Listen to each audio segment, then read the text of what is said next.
Hola, ¿qué tal? Mi nombre es Luis Bolaños y en este caso voy a hablar un poco de la relatividad, principios, transformaciones de Lorentz y fenómenos asociados a esta teoría tan interesante. Para empezar a introducir un poco el tema, durante años el mundo de la física estuvo regido por la física clásica, haciendo énfasis en un punto que nos va a permitir desarrollar varios conceptos. El espacio y tiempo son absolutos. Hasta que llegó un físico en 1905 a cambiar esta noción, Albert Einstein. Para adentrarnos al tema, vamos a hablar de los principios de la relatividad, comenzando por el primer postulado de Einstein. El enunciado dice que el primer postulado, conocido como el principio de relatividad, afirma que las leyes de la física son las mismas en todos los marcos de referencia inerciales. Para empezar, desglosaremos un poco el enunciado para entender mejor. Un sistema de referencia o un marco de referencia es un conjunto de convenciones usado por un observador para poder medir la posición y otras magnitudes físicas de un sistema. Y que un marco de referencia es inercial significa que no se acelera, es decir, o que su velocidad es cero, es decir, es estático, o que se mueve a una velocidad constante. Aquí a la derecha, para entenderlo un poco mejor, tenemos una persona encima de un tren que va lanzando una pelota.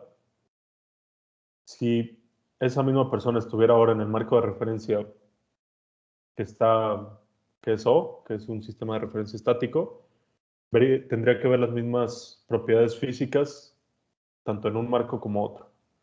Entonces, así se entiende un poco mejor este primer postulado. Ahora pasando al segundo, el enunciado dice que afirma que la rapidez de la luz en un vacío es la misma en todos los marcos de referencia inerciales y es independiente del movimiento de la fuente. Entonces, a partir de aquí, para entenderlo un poco mejor, nos pasamos a la imagen de la derecha.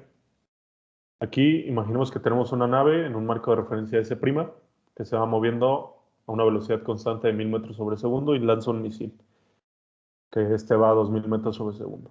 La velocidad que vería un observador en un marco de referencia estático, S, sería una velocidad de 3000 metros sobre segundo, pues estas se suman bajo las condiciones de la física clásica. Pero ahora, yendo a la segunda imagen, es donde hay una concordancia, pues ahora tenemos el mismo marco de referencia, el que se va moviendo a 1000 metros sobre segundo, y ahora lanza un haz de luz. Ese haz de luz, según la física clásica, la velocidad que vería el observador ese tendría que ser de la velocidad de la luz más 1000 metros sobre segundo. Pero, pues esto no es así. Pues la rapidez de la luz en un vacío es la misma en todos los marcos. Entonces, la mecánica newtoniana, que está ligada a la física clásica, se puede decir que predice correctamente acerca de un objeto que se mueve pues lento o relativamente lento, pero predice incorrectamente el comportamiento de un haz luminoso. De esta forma, se viene a romper lo planteado en la introducción, pues ahora el único valor absoluto va a ser la velocidad de la luz. Ahora el tiempo y el espacio son relativos. A partir de esto, vamos a otro concepto que es la simultaneidad. En un marco de referencia dado, un suceso es un acontecimiento con una posición y tiempos definidos. El problema viene en esta medición, pues dos sucesos que son simultáneos en un marco de referencia no lo son en un segundo marco que se desplaza con respecto al primero, aun cuando ambos sean marcos inerciales. Por ejemplo, aquí en la imagen de la derecha lo que podemos ver es el marco O, el marco O'. El marco O' se va moviendo una velocidad constante respecto al marco O, y desde el punto A y B sale un haz luminoso de forma esférica, es decir, a todos lados. Lo que vería el punto O es que a él le llegarían los dos rayos al mismo tiempo, mientras que al marco de referencia móvil primero le llegaría el de B, después el de A, dado que el valor de la luz es finito y, y se rompería esta simultaneidad, porque en la física clásica, al decirse que el tiempo y el espacio son absolutos, la simultaneidad también tendría que ser absoluta. Pero según el relativismo, esto no es así. Entonces, ahora continuando con las transformaciones de Lorentz, para sentar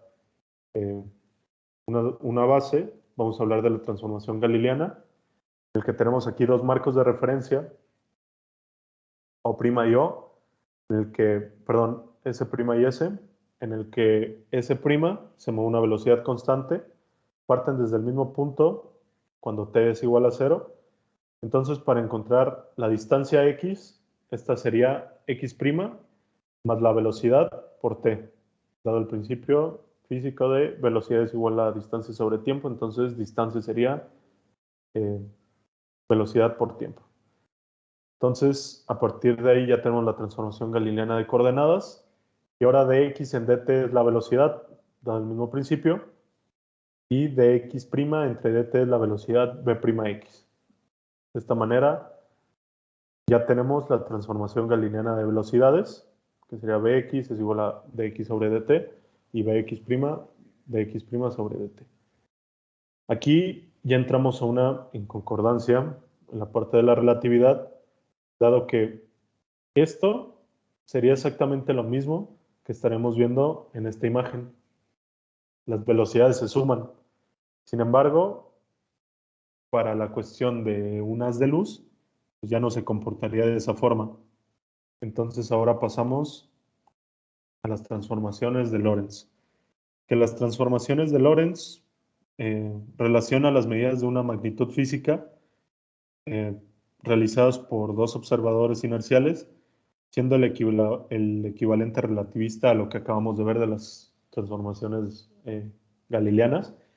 Entonces, lo que hace la transformación de Lorentz es que permite preservar el valor de la velocidad de la luz constante para todos los marcos de referencia. Entonces, para empezar, tenemos exactamente lo mismo. Respecto S, el marco de referencia S, el marco de referencia S', y aquí aparece lo mismo, x es igual a la velocidad u del marco S' por el tiempo, más x', pero aquí aparece un nuevo factor, que se conoce como el factor de Lorentz, y este va a afectar siempre el comportamiento de un marco con respecto a otro. Entonces aquí se despeja x' y se obtiene este valor.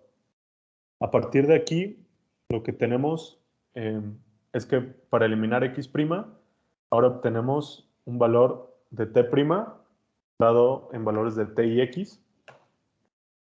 Y aquí tenemos las transformadas de las coordenadas de Lorentz. Y' y z' se mantienen así, ya que el movimiento no influye en las longitudes perpendiculares a la dirección del movimiento relativo. Por lo tanto, pues se mantienen constantes. Ahora la transformación de velocidad de Lorentz, tenemos dx' y dt', que si vemos bien, son exactamente las transformaciones de coordenadas, y t', pero ahora en un factor de diferencial. Y lo que encontramos es que si dividimos estas dos, tenemos dx' entre dt'. Y dado el concepto físico, velocidad es igual a distancia sobre tiempo, obtenemos la velocidad prima de x. Entonces, a partir de aquí se dividen, y aparte cada valor se divide en un intervalo de tiempo determinado, es decir, un diferencial de t. Y así encontramos la transformación de velocidades de Lorentz. Ahora pasando a uno de los fenómenos que afecta a la relatividad, es la dilatación del tiempo. Es el fenómeno predicho por el cual un observador observa el reloj de otro, está marcando el tiempo a un ritmo menor al que mide su reloj. Pero eso es cierto solamente con el contexto del sistema de referencia del observador, como se puede ver en este GIF. Pero para tener una noción más exacta, pasemos un ejemplo puntual, en el que tenemos a Magda y a Sergio. Magda va en un marco de referencia móvil, S', que se va moviendo a una velocidad constante, y el marco estático de Sergio, que es S. Magda tiene un reloj, que pues es básicamente una fuente, que dispara un haz de luz a un espejo, y cada tic-tac se da cuando llega ese haz de luz a cada punto. Entonces, a partir de aquí, lo que ve Magda sería esto. Diferencial de tiempo 0 es igual a 2 veces d sobre c. Es decir, Ida y vuelta, 2D, entre la distancia entre la velocidad de la luz, perdón. Entonces, para empezar a contemplar la trayectoria que ve Sergio, si se fijan, se forma un triángulo equilátero, pero si lo partimos a la mitad se forma un triángulo rectángulo. Entonces la longitud se puede escribir de esta forma: d al cuadrado, que sería este cateto, y u por un intervalo de tiempo entre 2, es decir, este, al cuadrado también. Entonces de esta forma encontramos primero cómo es que se mueve el haz de luz bajo la trayectoria que ve Sergio. Entonces ahora no solo sería vertical como lo estaría viendo Magda, sino que sería L, L, es decir, 2L entre la velocidad de la luz. Ese sería el intervalo de tiempo. Entonces, a partir de aquí, sustituimos L. D se puede despejar a partir de este triángulo y plantearlo de esta forma. Y ya haciendo pues, el álgebra correspondiente, se encuentra esta ecuación que es la dilatación del tiempo. Este valor es 1 sobre la raíz de 1 menos la velocidad del marco de referencia que se está moviendo entre la velocidad de la luz al cuadrado. Es este valor que se llama gamma, que es el factor de Lorentz. Y aquí lo que vemos, ya si lo vemos gráficamente, vemos una función asintótica en la que cada vez que se acerca la velocidad de la luz, tiende al infinito. Es decir, que aquí se hace una raíz de cero y matemáticamente sucede eso. Pero físicamente lo que podríamos ver es que si se superara la velocidad de la luz, pues matemáticamente iríamos a números imaginarios, pero físicamente ya hablaremos de teorías pues, todavía más locas, como viajes en el tiempo. Entonces, por eso el segundo postulado, que ningún objeto puede rebasar la velocidad de la luz o viajar a la misma. Ahora pasamos a otro fenómeno, que es la contracción de la longitud. La longitud de un objeto medida por alguien en un marco de referencia que se mueve respecto al objeto siempre es menor que la longitud característica. Este efecto se conoce como contracción de longitud. Para tener igual un objeto más puntual, aquí lo que tenemos es mismos marcos de referencia, Magda y Sergio. Entonces aquí se parte una fuente, un espejo y una regla de longitud L0. ¿De acuerdo? Entonces lo que ve Magda es esto, es 2 veces L0 entre C, ese sería el intervalo de tiempo, pero lo que ve Sergio es que en realidad la distancia no solo es L0, sino L más la velocidad por la distancia por el intervalo de tiempo T1, y de la misma forma que la fórmula física velocidad es igual a distancia sobre tiempo, distancia sería velocidad por intervalo de tiempo, que sería la velocidad de la luz, por intervalo de tiempo 1. Ambos se igualan y se despeja el intervalo de tiempo 1. C menos U significa que la distancia que recorre la pulsación de S en S es mayor que L, y ese sería, por así decirlo, el intervalo de tiempo de ida, y el de vuelta pues sería este. Entonces ahora el intervalo de tiempo total sería sumar los dos y encontraríamos esta expresión que, tomando en cuenta el intervalo de t, que se dio en la dilatación del tiempo, y lo que está viendo Magda, se puede encontrar esta expresión y a partir de esto encontrar la contracción de la longitud. Aquí lo que podemos ver es que L siempre va a ser menor que L0, es decir, lo que vea Sergio en el sistema de referencia de Magda siempre va a ser menor o de una longitud menor. Entonces, ahora como conclusión, se puede decir que las modificaciones que la teoría de la relatividad introduce a las leyes físicas han sido de una importante pues, relevancia y un parteaguas en la forma de concebir el universo y las leyes que los rigen. A pesar de que comprende una postulación bastante compleja, en este apartado se puede explicar de forma general, pero concisa, los principios que rigen esta teoría y los fenómenos que esto provoca. Además de tener en cuenta que las expresiones obtenidas por esta teoría únicamente se tienen que ser previstas cuando se tiene una velocidad o un porcentaje muy similar a la velocidad de la luz, pues todo, todas las velocidades bastante lejanas a esta, como se puede ver en gamma, en el factor de Lorentz, el denominador tiende a ser 1, entonces no hay una diferencia muy significativa y todo se sigue apegando a la mecánica newtoniana.